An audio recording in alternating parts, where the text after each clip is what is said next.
யோவான் எழுதின சுவிசேஷம் 21ஆம் அதிகாரத்தினுடைய 11வது வசனத்தை நம்ம வாசிப்போமே. ஆனால் வலை கிழிந்து போகவில்லை என்று வேதம் சொல்லுகிறது. வலை, யோவான் எழுதின சுவிசேஷம் 21ஆம் அதிகாரத்தினுடைய 11வது வசனம், வலை கிழிந்து போகவில்லை. அந்த சூழ்நிலை நமக்கு தெரியும். சீமோன் பேதுரு படவில் ஏறி 150 பெரிய மீன்கள் நிறைந்த வலையை கரையிலே இழுத்தான். இத்தனை மீன்கள் இருந்தும் வலை கிழியவில்லை. எல்லாரும் சேர்ந்து சொல்லுங்கள், இத்தனை மீன்கள் இருந்தும் வலை கிழியவில்லை. 153 மீன், பெரிய மீன் இருந்துச்சாம். ஆனால் அந்த வலைக்கு பார்த்தீங்க அப்படின்னா அவ்வளவு மீன்களை வச்சிருக்கிறதுக்கு கெப்பாசிட்டி இல்லை. ஒரு பொருளை ஒரு குடத்துல தண்ணி ஊற்றணும்னா 10 லிட்டர் தண்ணின்னா 10 லிட்டர் தண்ணி தான் ஊற்றணும். அதுக்கு மேலே அந்த குடம் அந்த தண்ணியை தாங்காது. அதே போல் ஒவ்வொன்றும் அப்படிதான். எல்லா விதத்திலையும் நம்ம பயன்படுத்துவதற்கு ஒரு அளவு இருக்கிறது. அந்த அளவிற்கு மேலே பார்த்தீங்கன்னா அதை நம்ம பயன்படுத்தவே முடியாது. அந்த லிமிட்டேஷன். இந்த இடத்துலையும் இந்த வலைக்குன்னு ஒரு கெப்பாசிட்டி இருக்குது, அதுக்குன்னு ஒரு படிப்பு இருக்குது, அதுக்குன்னு ஒரு தன்மை இருக்குது. அவ்வளோதான் அதுக்குள்ள மீன் வைக்க முடியும். ஆனால் வேதம் சொல்கிறது, இத்தனை மீன்கள் இருந்தும் அந்த வலை கிழியவில்லை. நான் நம்புகிறேன் உங்களுடைய நிறைய பேருடைய வாழ்க்கையிலே உங்களுக்கு முன்பாக இருக்கிற சவால்களும் உங்களுக்கு முன்பாக இருக்கிற பொறுப்புகளும் ரொம்ப பெருசா இருக்கலாம்.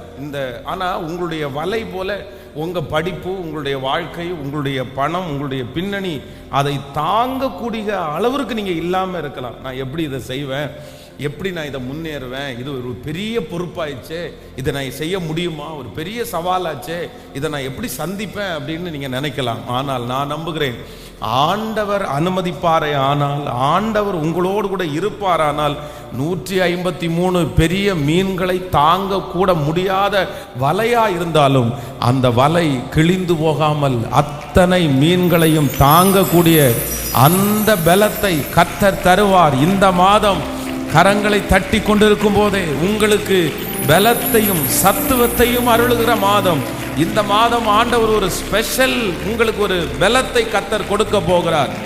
ஆமென். இந்த பிரச்சனையினாலே, இந்த சவால்னாலே, இந்த தேவையினாலே உங்கள் வலை கிழிந்து போவது இல்லை.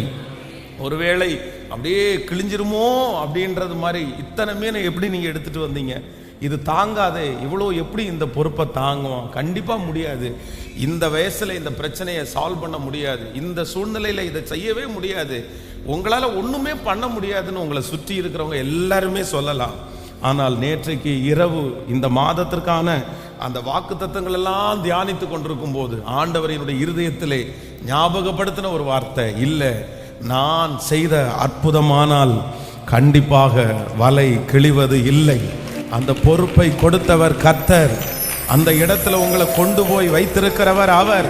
அந்த சவால்களை உங்களுக்கு முன்பாக கட்டளையிட்டவர் அவர். அந்த தேவைகளை உங்களுக்கு முன்பாக வைத்தவர் அவர். நான் நம்புகிறேன், அவருடைய அனுமதி இல்லாமல் உங்கள் தலைமயிராயிலும் கீழே விழாது அந்த பாதையிலே கடந்து போக பண்ணுகிறவர் அவர். அதை தாங்கக்கூடிய பலனை கர்த்தர் கிருபையாய் நமக்கு தருவார்.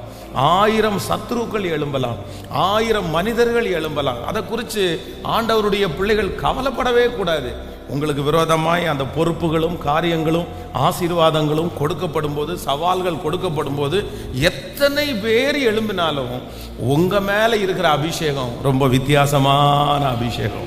ஹல்லேலூயா. உங்களை நிலைநாட்டினவர் கர்த்தர், உங்களை வைத்திருக்கிறவர் கர்த்தர். அந்த இடத்துல ஆண்டவர் உங்களை எப்படி நடத்தணுமோ கர்த்தர் வெற்றியாய் நடத்துவதற்கு கர்த்தர் வல்லவராய் இருந்தார். சவுல் ராஜாவை குறித்து வேதம் சொல்கிறது, அவருடைய கையிலே பொறுப்பை கொடுத்து ராஜாவாய் அங்கீகரிக்கும் போது வேதம் சொல்கிறது, பேலியாளின் மக்களாகிய சிலர் இவனா நம்மை ரட்சிக்க போகிறவன் அப்படின்னு சொல்லி அவங்க போயிட்டாங்களாமா. அவனை அங்கீகரிக்கல. ராஜாவா உன்னை நான் அங்கீகரிக்க முடியாது. பேலியாளின் மக்களாகிய சிலர் இவனா நம்மளை ரட்சிக்க போகிறான், இவனால என்ன முடியும், இவன் ஒளிஞ்சு ஓடிட்டு கிடக்குறான் அப்படின்னு சிலர் ஏத்துக்கல. அப்ப ஆண்டவரே நம்மளை அப்பாயின்மெண்ட் பண்ணாலும், ஆண்டவரே சில உயர்வுகளை நமக்கு தந்தாலும் எல்லாரும் நம்மளை ஏத்துக்குவாங்க, எல்லாரும் நம்மளை அங்கீகரிப்பாங்கன்னு சொல்ல முடியாது. உங்களுடைய வேலை ஸ்தலத்திலே இருக்கிற 50 பேர் வேலை பார்க்குறாங்கன்னா 50 பேரும் உங்களை அதிகாரியாக ஏற்றுக்க முடியாது. மேனேஜர் கொடுக்குற பொறுப்பில் 50 பேரும் கைத்தட்டி உங்களுக்கு சந்தோஷப்படுத்த முடியாது. அங்கேயே ஏற்றுக்கொள்ளாத 2 பேர் கண்டிப்பாக இருப்பாங்க, அங்கேயே ஏற்றுக்கொள்ள முடியாத 10 பேர் இருப்பாங்க. ஆனால் ஆண்டவருடைய பிள்ளைகள் அதெல்லாம் பார்த்து சோர்ந்து போகாமல், என்னை இந்த இடத்துல வச்சவர் கர்த்தர், என்னை கொண்டு வந்தவர் கர்த்தர், நான் செய்கிறது அவருடைய கிருபையினாலேயே செய்கிறேன், அவரை மட்டும் முன்பாக நீங்கள் வைப்பீர்களே ஆனால் அவர் கொடுத்திருக்கிற அந்த பொறுப்பிலே கர்த்தர் உங்களை பல மடங்கு, நான் நம்புகிறேன் இந்த மாதம் ஆண்டவர் அப்படித்தான் உங்களுக்கு செய்ய போகிறார். 153 பெரிய மீன்கள் இருந்தாலும் வலை கிழிந்து போகவில்லை.